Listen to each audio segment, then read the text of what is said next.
just so I can keep track of things without having to ask people. It's all good. Yeah, I'm basically ready now, so I will give you a 3, 2, 1, and go. So initially there's a cutscene to skip there, but other than that we get straight into the game. And it is almost a straightforward platformer, but it has a few little twists. Like you see the summon behind you there, you have 4 different summons which you can choose from throughout the game, and I'll be choosing through 3 of them because all of them help through 2 different ways. Well, mainly 2. Dragoon you saw there basically causes a lot of lag, so he doesn't tend to get much right at the start. The game forces you to dismiss the summons at certain parts of the game. But otherwise, your main form of attack, as you can see, is the lightning that you've got for you. And there's basically 2 forms of attack. There's normal attack, which is basically goes directly for enemies. And you also have a full charge attack, which charges them back to a few seconds. And that does a hell of a lot more damage, like 32 times more damage. And that really helps with destroying the bosses and certain things. But you also have to level up your damage, so I'll be going out my way a little bit in order to pick up power-ups to increase my damage, which is the first thing I'm going to do here. These little hidey holes, which you probably won't see first time through. So I also picked up a health increase. That'll help me for later on in the levels, especially at stage 5. Most sort of health increases there. And you'll notice that I kind of click in the back of the Alisia's hitbox on those stairs in order to sort of get the best time to go down them. So yeah, another cutscene to skip here, and then we get into the last part of this stage, not to worry. And here I'll be bringing up the second of the summons, which is known as Ball of Fire. And normally I can jump over that guy, but sometimes catch me in the way. Enemies that fly in this section are random. They'll fly in either from the front or the back. So you've got a ball of fire which protects you from the back, and I've picked up 2 damage increases there. The maximum level you can get with the power is 8. Seems a strange number, but there you go. And you can level up your summons as well to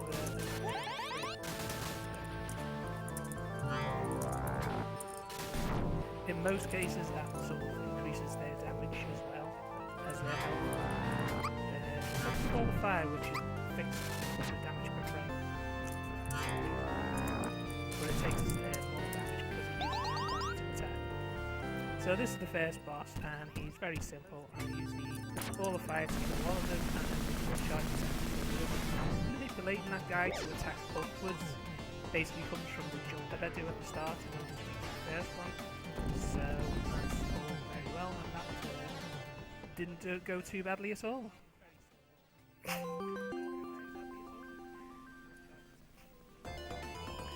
One thing I love about this game is the different environments that you go through. I mean, we've gone through like a forest area, into a building, and now we're in a swamp. And there's a huge variety of levels, and the music is some of the best you'll find in the Genesis and Mega Drive. So this mini-boss here goes down pretty quickly. If you don't kill him on the first cycle, he always goes to the second cycle. I don't quite know why that is. Well, once he's dead, and destroying that power-up gives me 2 fairies, and they actually create a platform to get up to this higher level here. That's why I have to kill the mini-boss. For marathon safety, I'll pick up the continue, because you only have a single life. Tiny hop there to avoid getting hit by that. So that part of the stage is new. I'm bringing out another summon, which is Luke Wizard. I'm going to start that with as well. Like I say, the maximum level you can get to is 3. And you wouldn't think to know, but you can actually ride on this platform here to get another level increase on your power. So there's lots of little secrets, and the game really rewards you for it. So we just carry on over to the right now, and basically to the end boss. Well, I suppose you can call it a boss, but you'll see. I'll not spoil the surprise, but...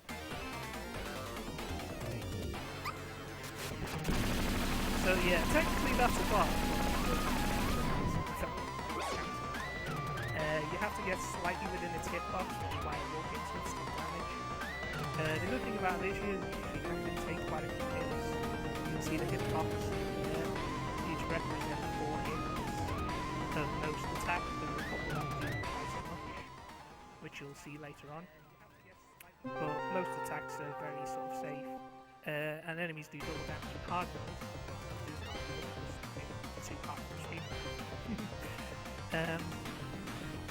So the third stage here, you got this floating fish, like hybrid, mixed with technology and stuff. And those cannons are a little too hard to kill. They send them full charge, full charge to the other guys. So climb up here. And I'm going to pick up a power up. The blue fairy here gives me infinite of the full charge, which is thunder. And that has usually there's a lot that spawns, so you usually expect to get hit at these ones here. And that's the only power-up that I pick up on the way. Those platforms can really be annoying and you expect to pull through them because they take the time spawning in. So I'm going to wait for this platform to get back into position before I can carry on. But it also gives me time to get a full charge for this one. And this platform gives me another more time for this one. So we're into the boss, and this is a very complicated boss to explain, but basically these sectors that you have to destroy, which are those brain-like creatures, you have to sort of do as much damage to them.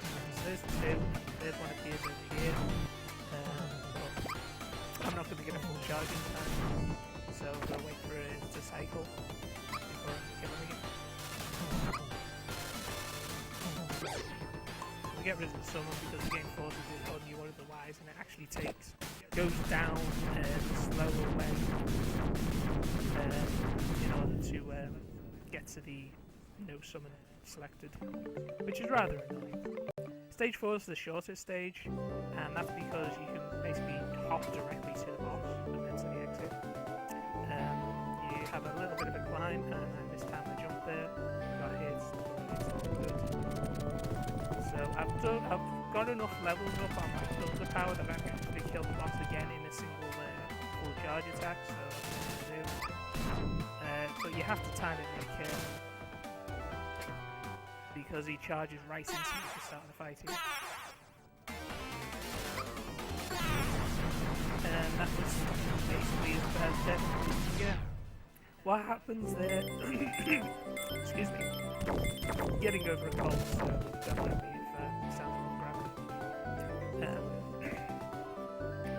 What happens there is the rolling thunder starts, and then you take a hit as he charges into you.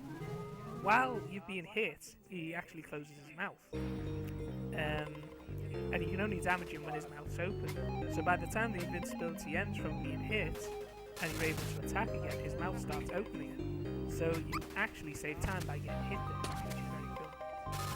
So this is stage 5, which is the longest stage in the game, split into 2 sections. And this is the stage which has the most health management. I used to go out of my way to pick up a second health increase, but ever since practicing this game I've learned to do without, and I just get the single one that's on the right. So I'm taking quite a bit of damage here. You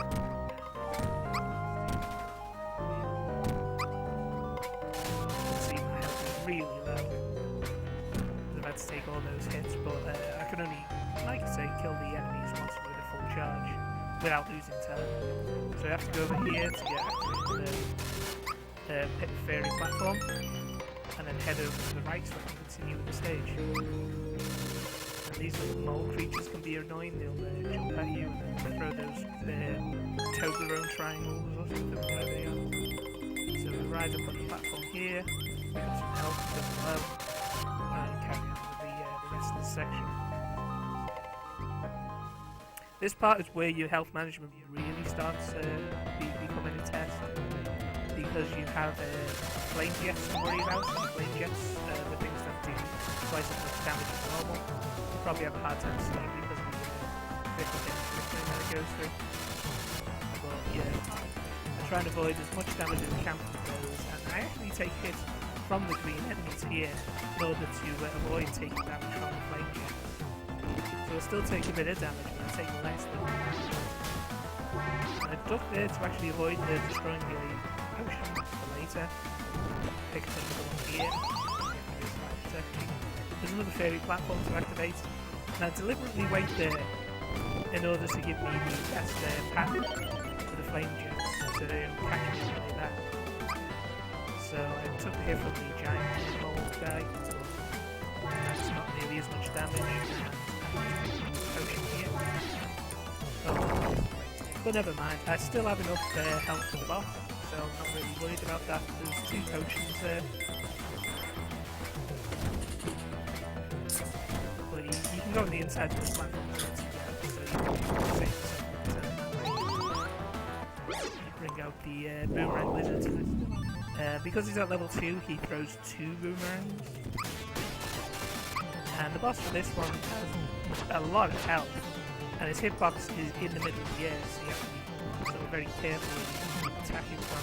But I managed to get pretty much both levels of the tentacles on the first cycle, which is very rare. Normally I kill him at the start of the second cycle. Because he backs off at the end there, I'm not sure whether it's actually faster to kill him on the first or the second cycle, because it takes his time to go back. But it might be faster, I'm not sure. Depends how fast you get him. And this little cutscene here shows you a preview of the next level, which is a crashed spaceship on its side, sorry. Like I say, there's a huge rise in the layouts of the levels and stuff, and the different environments that you go to, which is one of the things I like about this game. This level is also a bit of a maze, but if you know the path to go through, it is very simple. So I'm going to show you that now. So there's all these robots that like to spawn. So I jump there, jump again in order to use the iframe, and I do that little jump there to death on there. So I've only taken a few hits. So this is the first half of the level. And for some reason you go into the second half here.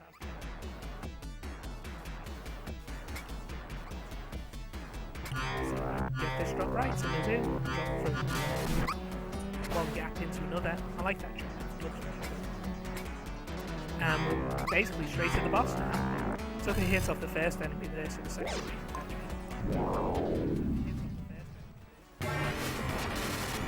I jumped into him there in order to get as much in the unit.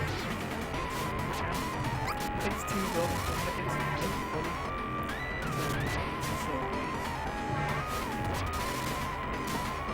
And destroy those guns at the meantime. But once again, so you wait for the elevator to stop, and then you drop through. I didn't quite get it.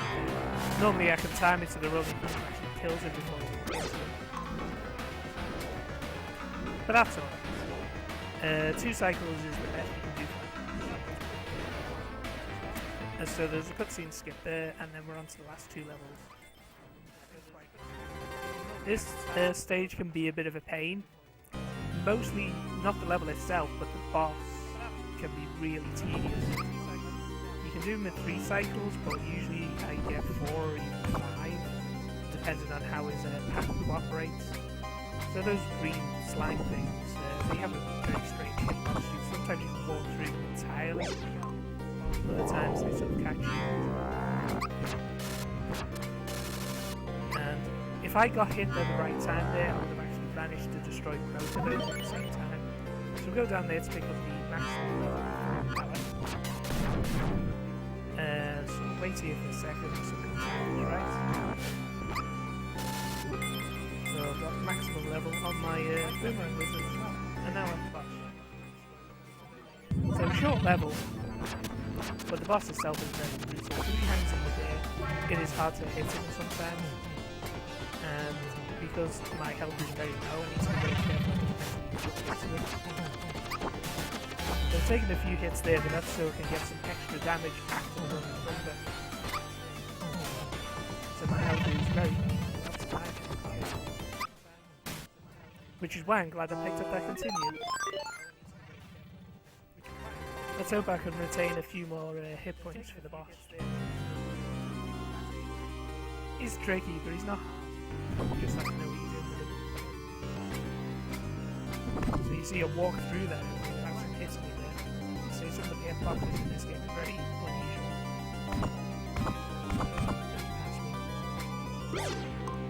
unusual. Let's see if I can get this time.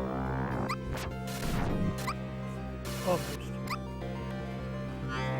Destroyed one of them.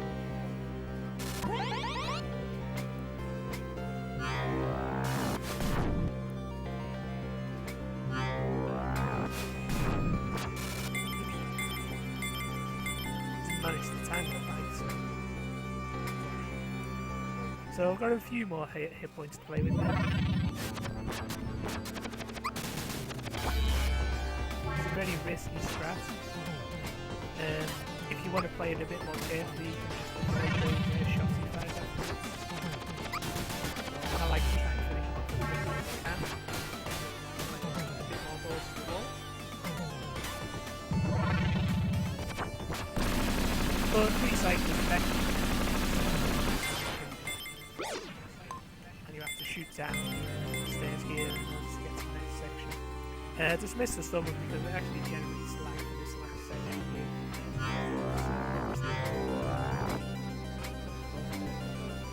And there's a little bit of platforming to do here. These things float around and you follow a path of a pattern, I should say. But if you know the path, it's very simple. Missed that entirely. I don't know why I picked those up. I don't need them. Just missed time to jump up there. The wasted there half a second. And you know you've got it right when you actually get hit by the enemy here. So, camera there to avoid, and then we just got these last two to jump over, and then we're up to the final. Nice and slow.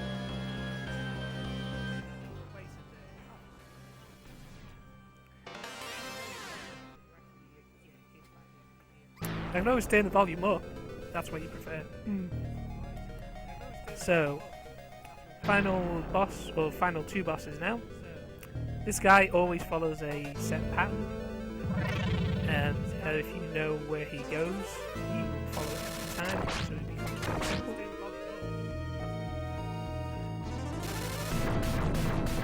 So that's the first time you destroy him, and he'll spawn right on top of here, so you can get him over there, wait for him to charge, and that's it. Very simple, easy choice. The final boss has two forms. The first form you're going to see now.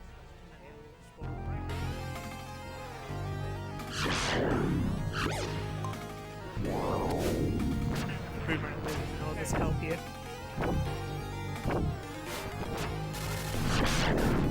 So yeah, the first form has two parts, the head and the cannon there. The cannon is able to destroy instantly. A bit of rolling thunder.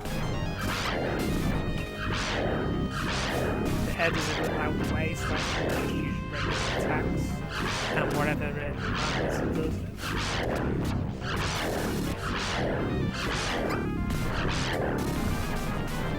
So we're going to the second set of form here. There's actually a few more parts to it. There's the two legs, there's the arm there, and there's the heart. And the heart is the part that I have to destroy. And as you can see, the arm comes out, and then it goes back in. So it protects the heart. Thankfully, the boomerang lizard's boomerang actually bypasses the arms, so you can hit the heart straight away. And it usually makes for it, gets a few hits in there. So that's one of the legs being destroyed. Sometimes you can destroy the arms, so you hit it. Usually someone wastes that arm to go in.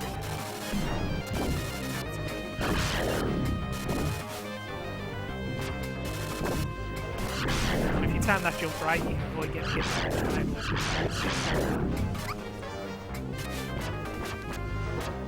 So there goes the arm.